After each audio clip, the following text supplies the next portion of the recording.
Bismillah wassalatu wassalamu rasulillah wa ala alihi wa sahbihi wa ala. Rekan-rekan Riba Krisis Center, jadi kita kembali lagi dalam segmen lini masa ya.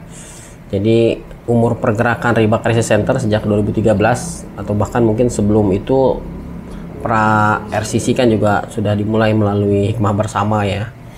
Jadi memberikan katakanlah sebuah gambaran tentang hal-hal yang sudah kita lalui selama ini gitu ya, sebagai sebuah bahan pelajaran dan evaluasi. Jadi lini masa ini juga akan menjadi cara kami untuk memberitahukan bagaimana pergerakan itu berlangsung selama ini gitu ya, jatuh bangunnya gitu ya, susah senangnya gitu ya. Jadi mudah-mudahan juga bisa memberikan update kepada teman-teman dan juga mengundang peran-peran serta yang memang katakanlah memiliki visi dan pandangan yang sama dengan prioritas Riba Krisis Center. Jadi kita menyepakati bahwa ya di tahun terakhir ini kita ini sedang menghadapi sistem ekonomi hutang dan kita memberikan prioritas untuk penyelesaian terhadap sistem itu. Ya, jadi sistem ekonomi hutang. Sistem ekonomi hutang. Jadi kalau kita singkat, sistem ekonomi hutang. Jadi setan ya, biar kita gampang nih. Karena memang kerja-kerja lembaga riba ini memang seperti halnya kerja-kerja setan ya. Kita terjebak oleh mereka ya dengan ancaman riba yang memberikan gambaran neraka gitu ya. Lalu yang tidak bayar hutang gambarannya tidak masuk surga kan, sama-sama saja tuh antara neraka dan tidak masuk surga, terus mau kemana lagi gitu ya. Nah, ini memang betul-betul menjadi kerja-kerja setan ya. Jadi setan ini kita bicara soal kumpulan uang ya. Jadi kalau kita bicara kumpulan uang ya, hari ini kita berhadapan pada sebuah katakanlah ya pemahaman tentang pertama alat tukarnya ya. Jadi kalau bicara soal sudah alat tukarnya ya, hari ini mereka sudah bisa dikatakan sebagai pihak yang memproduksi uang gitu ya. Jadi mesin cetak uangnya saja ada di mereka ya. Jadi ketika alat tukarnya sudah berganti ya, dengan sendirinya sumber daya yang menjadi acuan alat tukar itu kemudian berpindah kepada pihak-pihak yang menguasai dari ya katakanlah ya penciptaan uang itu, penciptaan alat tukar itu. Kebayang nggak? Dengan mudahnya mereka mencetak uang, sementara sumber-sumber daya yang kita miliki secara real bisa ditukarkan dengan uang-uang kertas tadi. Kita tidak setuju kepada pihak yang mengatakan uang kertas adalah riba, karena memang kalau bicara sesuatu ya tentu kalau berkaitan dengan larangan ya harus ada dalil ya gitu ya. Sementara ini tidak ada yang kami pahami tentang dalilnya uang kertas adalah riba. Tetapi kita memang setuju bahwa uang kertas ini adalah bentuk kezaliman ya. Jadi karena uang kertas tadi sehingga sumber daya yang orang miliki secara real ditukar begitu saja dengan uang-uang kertas yang tidak ada nilainya sebetulnya kan, hanya nilai yang disematkan saja ya, yang disebut juga dengan uang fiat. Jadi kumpulan uang hari ini diperkuat dengan pertama bergantinya alat tukar ya. Jadi alat tukar berganti. Kemudian yang kedua adalah penumpukan harta juga terjadi melalui lembaga keuangan ya. Jadi kalau kita bicara lembaga keuangan, ini adalah lembaga yang memberikan dominasi pada akhirnya kepada orang-orang yang punya uang saja. Nah, kalau kita bicara dua hal ini saja, maka kita sudah ya merasa bahwa memang kita tidak bersama uang. Karena itulah kemudian kita harus mengimbangi dengan kumpulan orang ya, kumpulan orang. Jadi supaya kumpulan uang ini bisa kita counter gitu ya, supaya tidak memperdaya kita harus membangun kumpulan orang. Alaikum bil jamaah ya, itu mungkin isyarat yang Rasulullah SAW sampaikan 14 abad silam berkenaan dengan hal itu, bahwa ketika kita mengikuti anjuran beliau untuk berjamaah begitu ya, sudahlah kita mungkin tinggalkan dulu yang kaitannya dengan ya kalau kita bicara perkumpulan, persatuan, ya barangkali itu terjadi dari kepala, mulai ideologi gitu ya, mulai dari ikatan hati gitu ya. Kalau yang hari kita bangun mulai dari ikatan perut dulu deh yang paling mudah. Ya, ikatan perut. Ya, Sufyan Ats-Tsauri rahimahullah, ulama tabi'in, pernah menyatakan berkenaan dengan hal ini yang sangat relevan, bahwa beliau menyampaikan pada masanya itu supaya uang itu dikelola. Karena kalau tidak, pada saat itu ya, saat Sufyan Ats-Tsauri rahimahullah itu menyampaikan ungkapan ini, ya, dikatakan bahwa ketika orang tidak punya uang, maka yang pertama kali dikorbankan adalah agamanya. Ya, apalagi hari ini gitu ya, zaman yang sudah terpaut 13 abad lebih. Ya, orang sudah tidak lagi malu-malu mengorbankan agama. Semuanya pun dikorbankan. Ya, jadi hari ini kumpulan orang ya yang bisa, ya, kumpulan orang yang bisa mengcounter kumpulan uang supaya kita tidak diperdaya, supaya kita tidak dijajah gitu ya. Dan itu yang hari ini kita bisa menyatakan diri bahwa Riba Crisis Center adalah organisasi kumpulan orang yang tidak lagi bergantung sama orang-orang.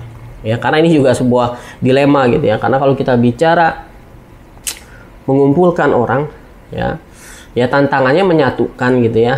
Jadi tantangannya menyatu, ancamannya mendua. Jadi nggak pernah selamat dari perpecahan. Dan itu kita alami terus. Orang datang dan pergi. Kemudian ya akhirnya orang-orang yang mula-mula datang dengan katakanlah idealisme, lalu kemudian pergi membawa prasangka, bahkan kebencian gitu ya. Itu kami alami. Ya, itu kami alami. Makanya tips diantara muamalah yang kita ingin katakanlah selamat dari itu semua, karena doktrin persatuan ini memang harus kita ambil. Nggak bisa kalau kita nggak bersatu. Ya, maka untuk menjaga persatuan, ya, ketika kita bersama tapi terus berprasangka, maka lebih baik memutuskan berpisah. Jadi memang tidak semua orang bisa bergabung dalam satu wadah, tetapi setiap wadah pasti bisa bergabung menjadi wadah-wadah lagi yang lebih besar. Jadi gesekan dalam satu wadah itu orang per orang itu gesekannya sangat tajam gitu ya, sehingga mungkin orang akhirnya bermusuhan juga, akhirnya kan sakit hati dan seterusnya. Dan ini menjadi sebuah katakanlah ironi gitu ya, kepada orang-orang yang tidak dikenal keislaman kita, keimanan kita, membuat kita mendoakan mereka. Tapi justru kepada orang-orang yang sudah kita kenal dengan dekat, dengan baik, seringkali malah timbul rasa dengki. Ya, itu juga penyakit-penyakit hati yang harus kita singkirkan demi ya guyub yang memang kita ingin capai. Karena kumpulan orang atau guyub ini yang nantinya akan memberikan kita ya penjagaan, benteng dari ya katakanlah eksploitasi dari kumpulan uang yang hari ini tengah terjadi gitu ya. Jadi lebih baik berpisah tapi saling merindukan daripada bersama tapi terus berprasangka. Jadi kalau kita nggak bisa bersatu sebagai dalam satu wadah, nanti kita akan bersatu juga ketika sudah wadah-wadah yang lebih besar lagi. Jadi persatuan antar wadahnya nanti ya, kira-kira gitu. Nah, jadi kenapa kami katakan bahwa kami adalah organisasi kumpulan orang yang sudah tidak tergantung orang-orang lagi ya? Ya karena pertama, untuk menjadi kumpulan orang, kita mempunyai pintu yang kami sebut dengan pintu penderita riba nih. Jadi pintu penderita riba atau PR gitu ya. Jadi dari pintu inilah alasan pertama kali crisis center kita bangun. Dan dari pintu ini pula orang-orang selalu berdatangan. Ya, jadi kami udah nggak perlu lagi ayo kumpul, enggak lah, sudah kita ngumpulin masalah saja. Kita ngumpulin masalah nih, kita ngumpulin PR nih. Orang-orang pada datang, ya berdatangan, lalu setidak-tidaknya mereka kemudian ya terikat selama masalahnya masih ada. Walaupun kemudian kebanyakan pula ketika sudah lunas, ketika sudah selesai masalahnya terus pergi gitu ya, bubar jalan gitu ya, itu pun tidak jadi masalah. Paling tidak seumur masalah tadi mereka menjadi orang-orang yang masih bisa kita ya dorong, kita motivasi terus. Mudah-mudahan setelah masalah selesai pun bisa ikut berkontribusi, bukan malah sebaliknya. Tapi kalaupun tidak ya sudah, selama mereka punya masalah mereka akan bersama-sama gitu ya. Jadi ini pintu penderita riba yang akan menjadikan kumpulan orang. Nah, kemudian pintu berikutnya yang kami bisa sebut gitu ya, yang hari ini juga kita lakukan adalah pintu dari kepemilikan ya, kepemilikan rumah. Ya, sebutlah kepemilikan rumah gitu ya. Atau KPR lah kita identikan dengan sebutan yang sekarang ada gitu ya, KPR tanpa riba ya, karena KPR ini identik dengan riba gitu ya, kita sebut sekarang KPR tanpa riba. Bagaimana tanpa ribanya? Pertama, boleh jadi hari ini kita menjadi developer yang ya satu-satunya yang memberikan harga sama antara kredit dengan cash. Ya hari ini kalau bicara ada ya beli KPR kan rata-rata orang kredit jangka panjang rata-rata mungkin bisa 15-20 tahun, belum lagi dosa ribanya gitu ya. Hari ini kita memberikan opsi ya project pertama di Kalisuren, menyusul di project-project berikutnya yang kita insya Allah ya memiliki pandangan ini akan terus bergulir gitu ya. Allah musta'an, mudah-mudahan Allah juga berikan kemudahan supaya ini bisa menjadi pintu berikutnya supaya orang bisa berkumpul ya. Jadi kalau dulu pagari itu kita format supaya mereka bisa datang karena masalah gitu ya, tetapi karena di situ kemudian hanya membicarakan masalah saja, kemudian setelah masalah selesai juga bubar gitu ya. Melalui pintu KPR ini, kepemilikan rumah ini, kita memberikan mereka hunian supaya ketika mereka sudah menghuni itu, kemudian kita bisa bangun potensinya. Format pagari cuma jauh lebih, ya ini konsepnya lebih berdekatan. Jadi bukan kota kabupaten lagi, bicara skupnya bahkan sudah perumahan, berdekatan, bertetangga gitu ya. Jadi guyup tetangga itu kita buat melalui kredit pemilikan rumah ini. Karena dua hal yang akan dilakukan yang menjadi syarat kepemilikan rumah yang kita buka adalah pertama mereka harus siap huni dan siap ta'awun. Nah, di ta'awun itulah kita membangun ya potensi-potensi dari setiap orang yang menghuni. Ya kita sebut makanya jadi hunian ta'awun gitu ya, atau disingkat niat. Jadi kumpulan orang yang datang melalui penderita riba, melalui KPR, yang berikutnya juga kita datang melalui pintu kampus rakyat nih. Kita sebut kampus rakyat sementara ini, jadi ada beasiswa ya. Beasiswa pendidikan. Jadi mulai tahun ini kita secara serius memberikan beasiswa untuk jurusan hukum dan ekonomi syariah. Ya, jadi kita mengumpulkan orang-orang yang memang masih punya semangat belajar. Dengan sendirinya orang-orang kan datang karena mereka antusias dengan beasiswanya. Kembali kepada ini kumpulan orang lagi nih akhirnya kan. Jadi dari penderita riba, kepemilikan rumah, dari beasiswa, orang berdatangan.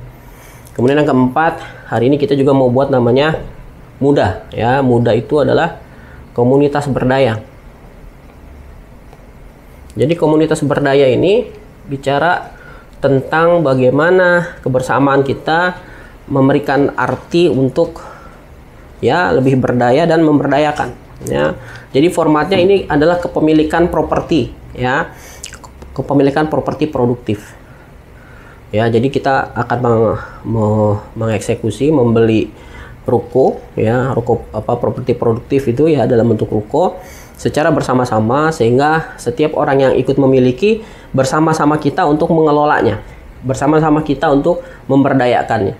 Ya, ini sudah ada di 2 titik setidaknya, ada di Margonda, di Depok, dan di rencananya untuk yang berikutnya adalah di Bandung gitu ya. Jadi melalui komunitas berdaya, kumpulan orang terbentuk.